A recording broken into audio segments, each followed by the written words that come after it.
as long as I've lived in LA, I've wanted to do this. I've wanted to come and ride motorcycles in the LA River. And that's what we're doing today on learner bikes, on 250s and a 400. Welcome to RideApart.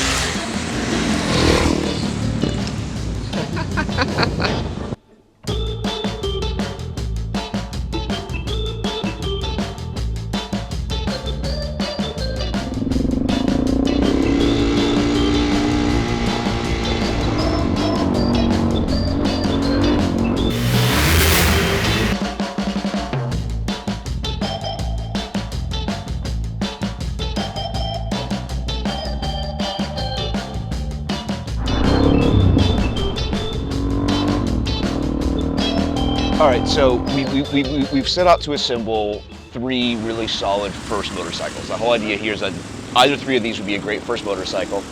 We've got the stylish version and the stylish super affordable version in the Clevelands. We've got, you know, Miss Congeniality in the CBR, and we've got like the Hooligan in the DRZ.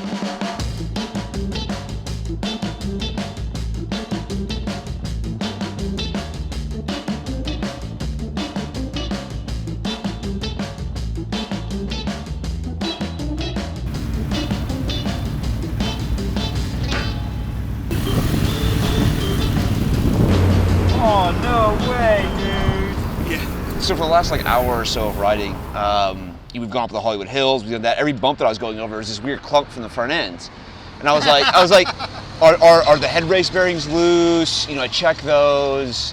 I figured maybe the clocks were loose or the headlight was loose. Something was clunking. I never thought it would be the actual front brake caliper. But as you can see, one of the 2 bolts that retains it has come out.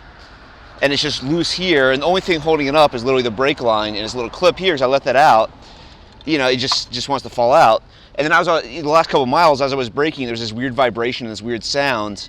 And as I would come to a stop, it would go like that. You know, I'd hear this clunk. Nearest hardware store. Yes. Somebody get their iPhone. We're gonna fix this. This is not the end of our day. It's not a good start to the day, but it's not gonna be the end. Oh hell, it's right up the street. We're in luck.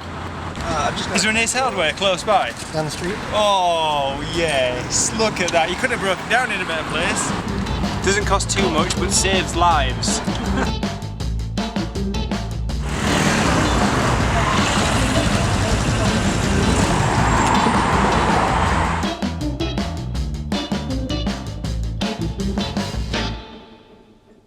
Perfect.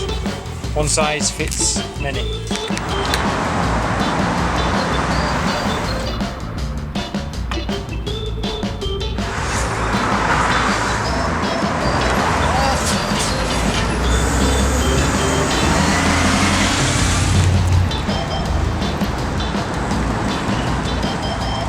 Oh dear. I'm glad you're riding it. Could be worse, could be me.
The best bit of what I've seen today is there's on these little bikes, and just, you know, we've gone past people on big motorcycles and they're still unable to go where we could go. We've passed today. no one has passed us today. No. Yeah, even that R1 this morning, that was like, I pulled up next to him on the Cleveland. Yeah. And he was like, F that dude. Yeah. And you pulled up on your CBR and he was like, oh, hey dude, hey, we still passed him.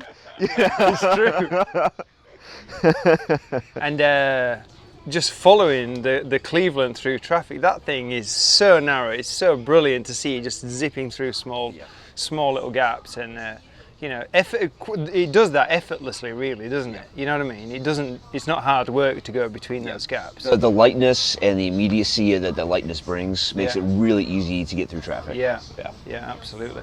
And the brakes don't seem so bad. I mean, you've stopped pretty quick. Well, I've got brakes now. Yeah. So that helps. You had a moment there. The brakes aren't terrible. They just, you know, it's not as fully realized of a product as the CBR is. Yeah. I've been pretty impressed with the CBR 250 though. I mean, if I was a 17, 18-year-old kid, that would be just like the perfect motorcycle. It's a fantastic bike. That literally is probably the most complete motorcycle on the market right now, which is saying a lot for $4,200, right? $1,000 more in the Cleveland, but you get a lot more motorcycle.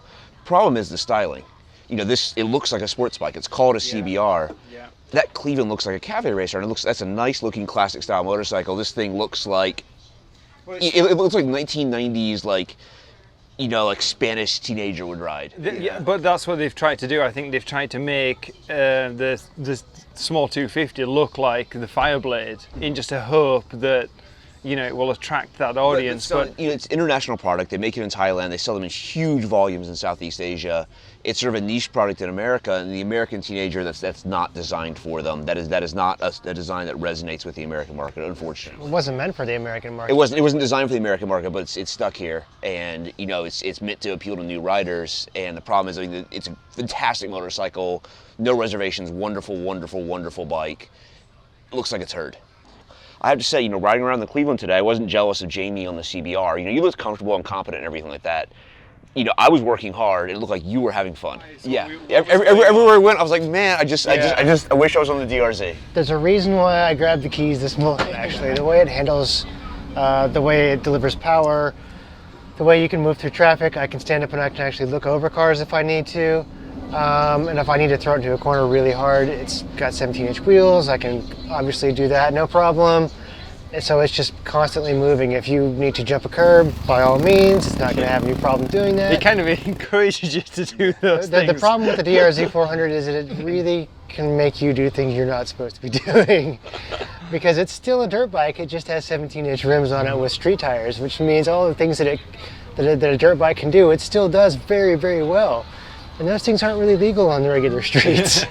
It has been, it's amazing to see it though, you know, just to see all these motorcycles, but especially the Supermoto. It's just, that bike is just so much fun, isn't it? It's just... Everywhere you go, just a blast. Yeah, it's just, you know, and you're sat bolt upright, so, you know, to be honest with you, the law enforcement are more looking at me because I'm on a bike with a fairing and it's gleaming, you know.